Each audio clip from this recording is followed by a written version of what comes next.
ichimlik suv taqsimlash inshootida turibmiz. Bu inshootda suv Sovat kanalidan olingan suv shu yerda suv tozalash inshootida tozalanib, keyin bu yerga yuboriladi. Bu yerda katta suv idishlarimiz bor, endi rezervuar deymiz. 1000 tonna atrofida suv sig'adi. Shu suv keyin 24 soat davomida shu mahallaga taqsimlanib beriladi. Shu yerda yashaysizlar ham? Ko'pingiz, to'g'rimi? Sizlarning mahallaga shu yerdan suv boradi. Şu nasoslar orqali suv ko'tarilib sizlarni shu domlaringizga shu 5-etajga, 6-etajga chiqarib beriladi. Boshqa baland 8-10 etajli domlar ham shu yerdagi nasoslar yordamida suv chiqarib beriladi.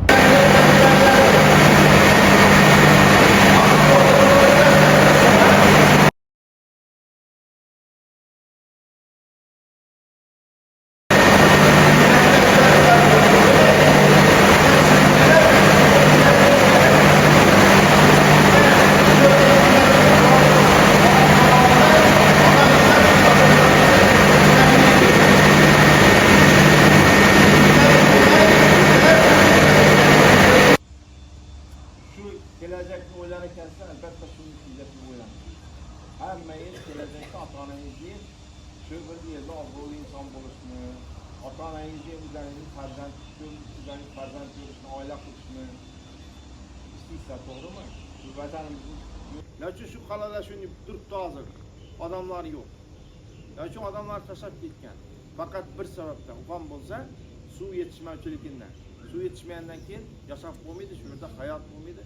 Shuning uchun odamlar ketib qolgan. Tushunarlimi? Demak, sizlar ham har kun suvdan foydalanasizlar. Odam 2 litr atrofida suv ichadi kunidan. To'g'rimi? Sho'rvada ichadi, choyda ichadi, sopda ichadi. Bu 2 litr chiqmaydi, taxminan. Lekin u qancha litr suvni yuvinishga ishlatadi, qo'lini yuvadi, to'g'rimi? Idish tovoq yuvadi, pol yuvadi va hokazo suvni sarflaydi.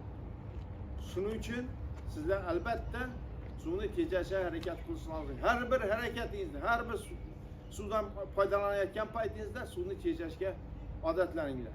21 kun shu harakat qilib ko'ringlar shu narsaga. 22-kuni bu narsa sizlarda ko'nikma sifatida aniq shakllanib bo'ladi va shu siz o'ylagan maqsadingizga erishasiz. Ya'ni shu hamisha suvni tejashga harakat qilasiz. Sizda shuning ko'nikma hosil bo'ladi.